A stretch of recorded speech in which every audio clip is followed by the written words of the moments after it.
Salams from the People's Dispatch studios in New Delhi. I'm Siddhantani and you're watching Daily Debrief presented by People's Dispatch. On today's show, which comes to you on World Human Rights Day, we're talking about a blow to press freedoms from the UK High Court.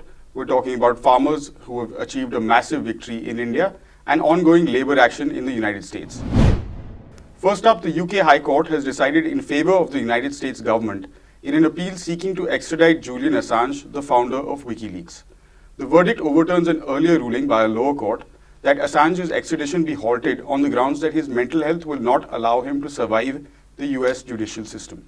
Assange is currently lodged in the high-security Belmarsh prison and faces charges under the US Espionage Act. He is being prosecuted for revealing information on US war crimes and atrocities in Iraq and Afghanistan. His fiancée, Stella Morris, has called the verdict a grave miscarriage of justice. Anish joins us now for more on this developing story. Anish, the irony of this verdict coming on World Human Rights Day and the day when the US is hosting its so-called Summit for Democracy isn't lost on us. What's the latest that's coming in from the UK? So right now, the appeals process will definitely go on because Assange lawyers are not going to give up, definitely. So the Supreme Court is still an option, but the judgment is nevertheless disappointing, to say the least. Because in this appeals trial, we actually heard a lot more about how the US had hounded, and this also was the year when a lot more about the US persecution, not just the prosecution, but the persecution of a decade-long persecution of Assange was revealed in two different major revelations. One includes the fact that the prime witness against Assange was actually lying on. He actually brought out in an interview in Iceland that he lied on a record.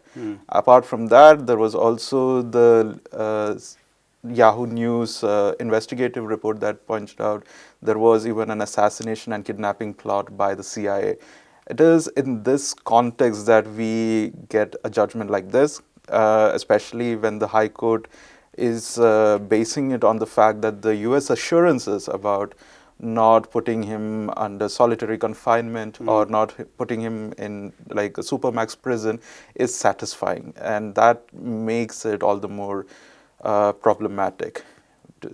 I mean, it just becomes an issue, especially coming on the Human Rights Day. It's just a slap on the face for a lot of people who are advocating for civil liberties, not just around the world, but also in the UK and the United States. Because this is definitely the biggest press freedom story you can think of right now in the world. So what next for Assange and his defense team in terms of, like you did mention an appeal, but with several question marks? For one, the case will now be forwarded directly to the Home Department, and that itself is going to be a problematic thing to do because obviously if the appeals process is filed, it will become sub judice on the part of the government to make a decision.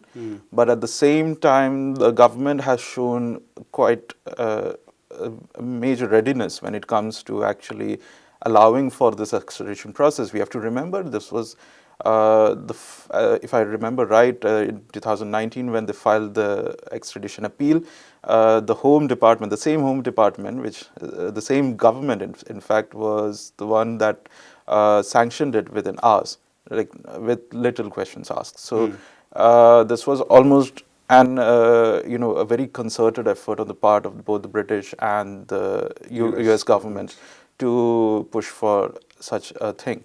At the same time, one can't really put their entire faith in the UK courts right now because even if you look at the district court judgment, the major issues that they brought out, which includes UK's prison systems, which has been a problematic thing, the fact that Espionage Act as a law has a long history of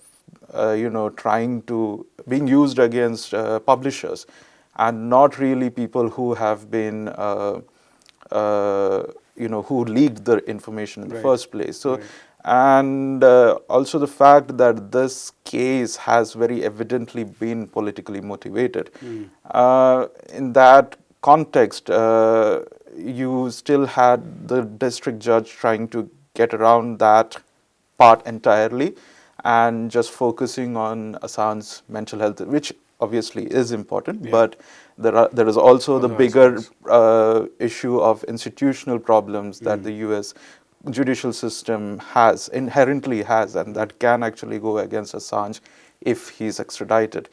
So just issuing it as a matter of whether or not it is oppressive or whether there is going to be an oppressive incarceration arrangement for Assange made the scope for opposing the extradition very limited from the get-go.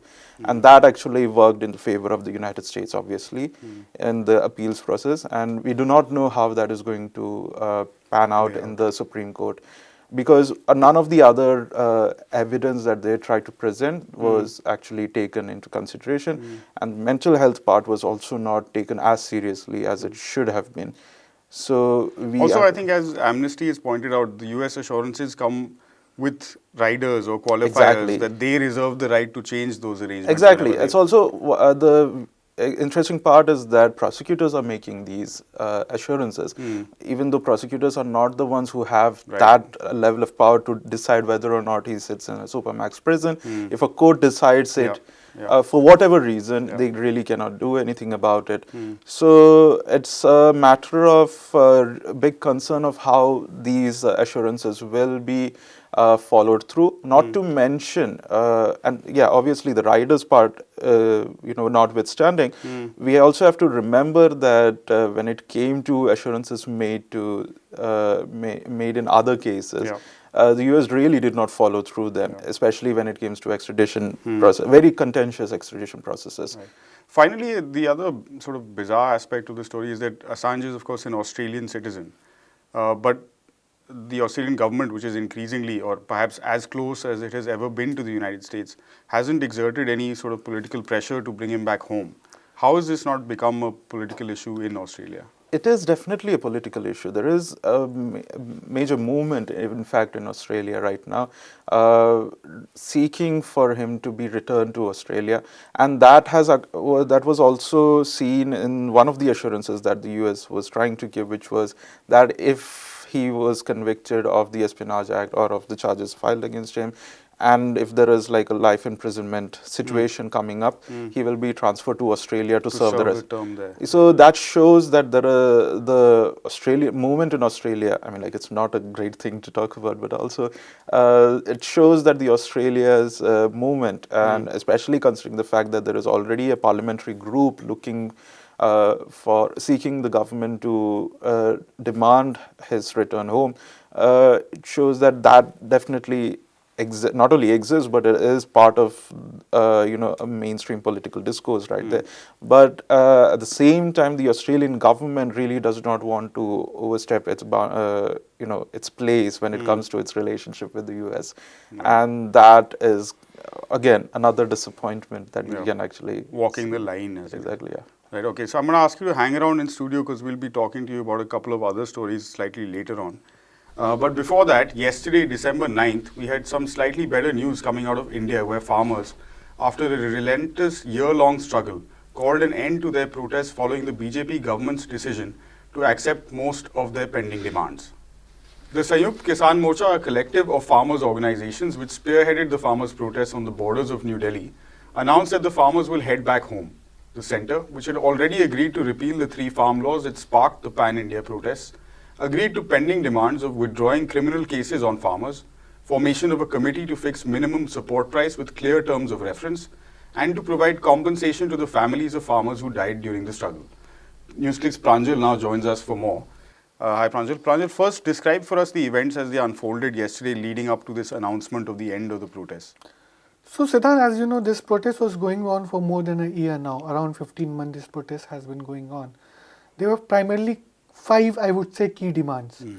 One was the repeal of 3 farm laws, I mean each being one demand. Right. And then a minimum support price, a law for minimum support price, and a law for repeal of the Electricity Amendment Bill, which government has already brought into the parliament and it has put it on hold.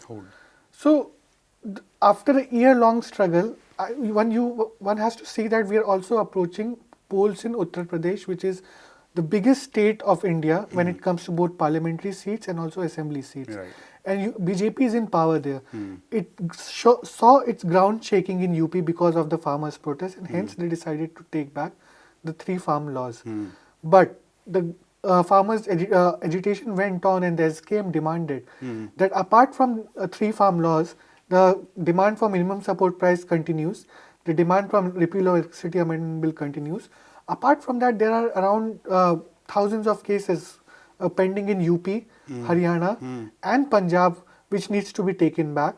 And then there's also a demand for compensation to around 700 people who have died facing heat and cold waves in these protests. Right. So these were primarily key demands that have been raised through the platform of SKM. The government had agreed to repeal the 3 farm laws, but there was no written assurance vis-a-vis the other demands which are there. They are saying we will form a committee for a minimum support price. They were saying it, but there was no clear terms of reference that what that committee would be, who would the members be. So these were the questions that were left unaddressed. Right. So once the farmers, the SKM demanded, the Sanयुkt Kisan Morcha demanded that the government has to give it in written on a government letterhead that they are going to agree to all these demands, and then only the farmers' protest will be lifted up.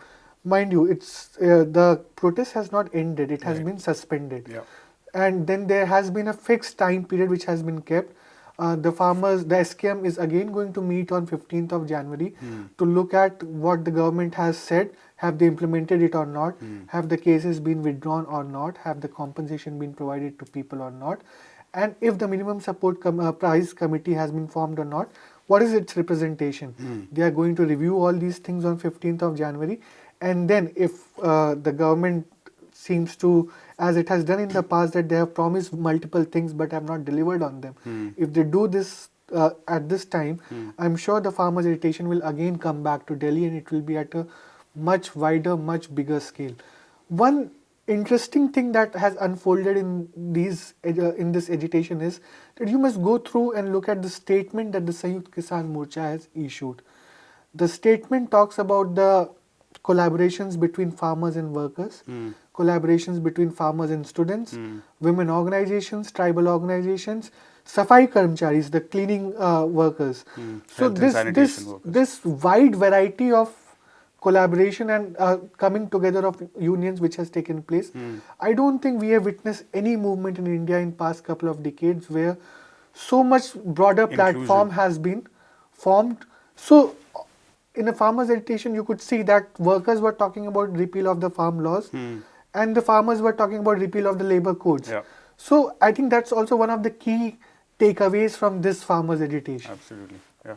If I may ask you a follow-up, we've had in India minimum support price committees formed before and recommendations given to the government which are supposed to be binding and implemented, but agricultural households are still suffering. Right. This time, how do you look at it being any different? I think this time it will be clearly different from what has happened earlier, because there is a clear terms of reference of what this committee will be. Who will be the members of this committee? It has been clearly said that the members of the SKM, 5 members of the SKM will be part of this committee, and in a time-bound manner, this will be implemented. So these are the minimum. The earlier committee you can think about is Swaminathan Commission report. It was not a committee. Right. It was a report from MS Swaminathan. After that, there has been no such committee where the farmers have been represented properly. So this is for the first time that a committee will be formed where actually the farmers' representation will be there that way. And then it's very obvious. I mean, I'm sure the government would not want thousands and thousands of people again standing on its borders, because this farm agitation has been so organized in a manner that they were ready to camp here till 2024. I mean, I was reading an interesting story today that when this entire process of lifting up the camps were happening, it took them almost 6 to 8 hours to bring down a camp. So they were very confident that we are going to stay here till 24, and that's why we have built proper structures. So if the government goes back on the minimum support price, repeal of electricity amendment bill, all these things, and actually on the electricity amendment bill, they're also going to discuss with the stakeholders before bringing it into parliament again. Right. So if they go back on it again, then there is going to be a revival of this agitation. It has been suspended, it has not been shut down or Right. closed. Yeah. So they'll come back, and it will be at a much wider scale, because the betrayal that the farmers unions will face, I'm sure they'll take it to states, they'll take it to the ground level and mobilize people against it. Right. Thanks so much, Pranjal. So we'll keep an eye on that as things develop before January 15th.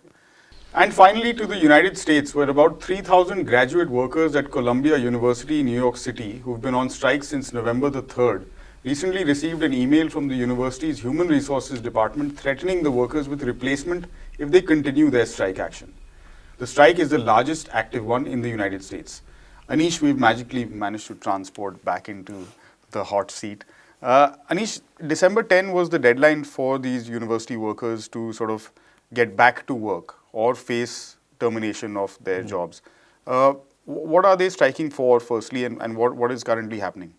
So the strike is an outcome of a failed process to negotiate new contracts with the university. And this negotiations have been going on since 2019.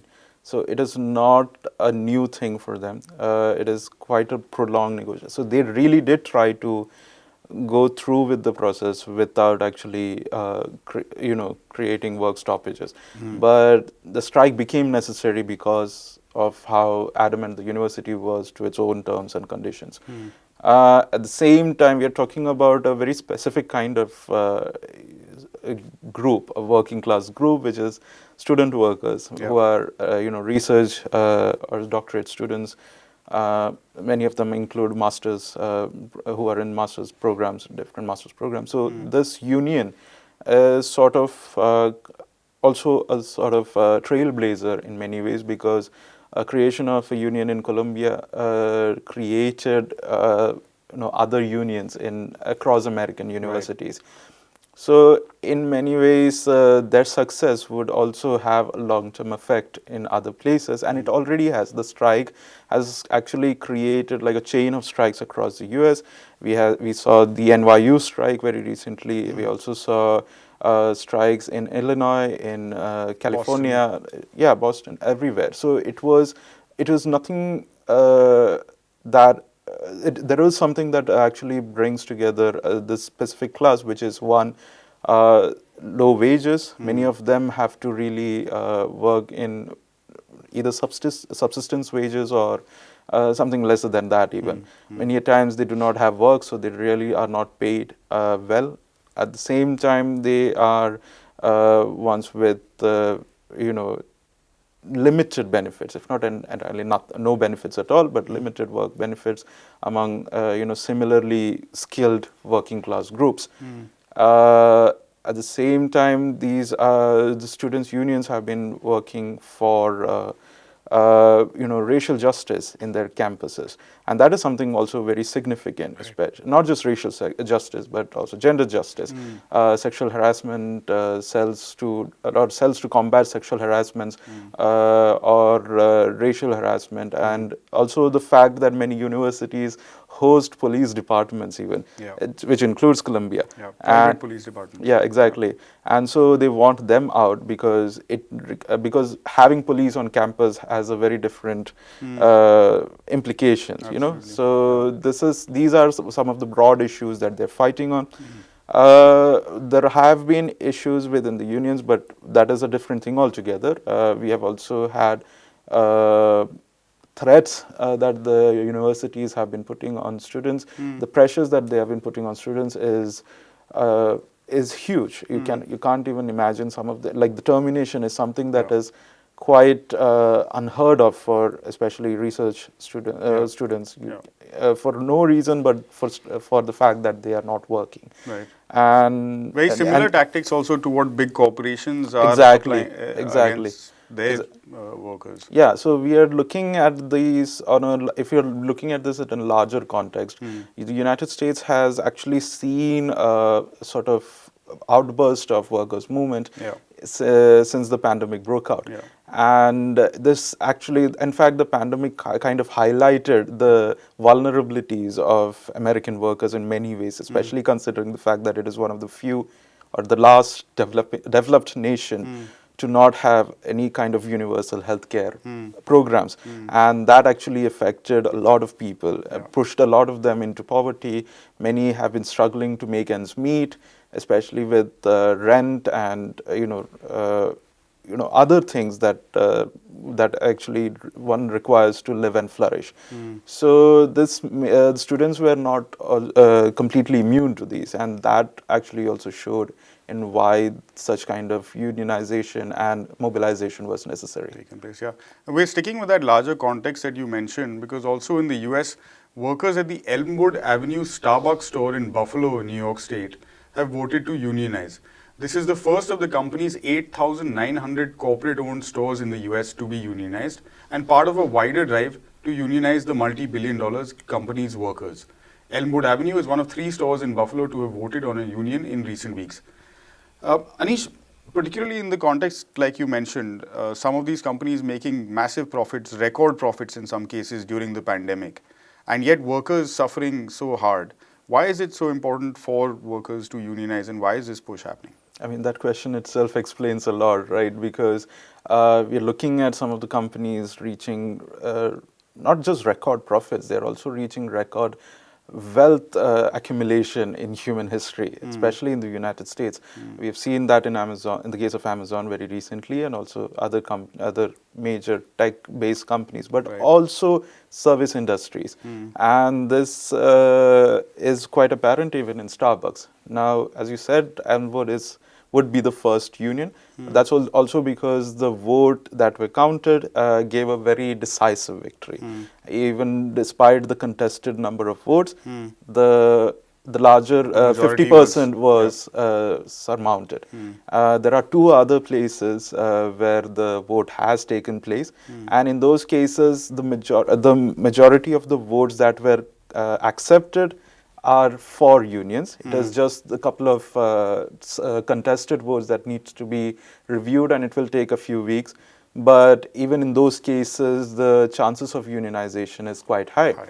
And that shows, and these are service workers who have been exposed to the dangers of the pandemic like no other group we can think of. So the Starbucks workers unionizing makes a lot more sense, because they are unionizing for not just wage hikes, because as we know, even today, minimum wage is something that is still being fought for. The $15 wage a fight that has been ongoing for for nearly a decade now, is yet to be realized at either at the federal or the state level in many cases. But at the same time, you also have workers unionizing for healthcare, for safe workspace.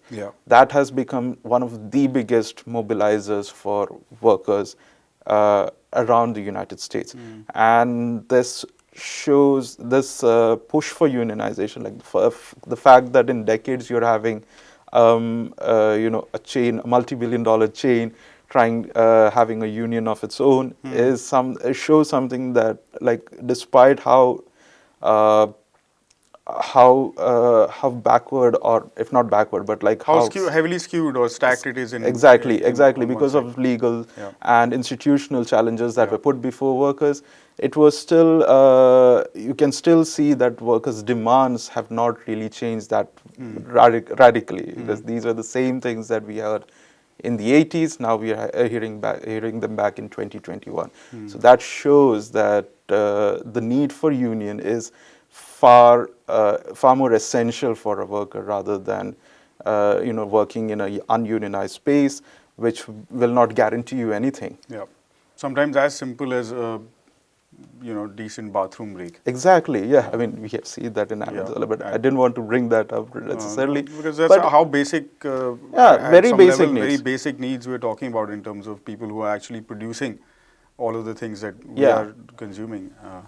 All right, thanks Anish. That's a wrap for the show for today. From Anish and myself and the entire People's Dispatch team, you've been watching Daily Debrief. We'll be back again for our weekend episode tomorrow, same time, same place.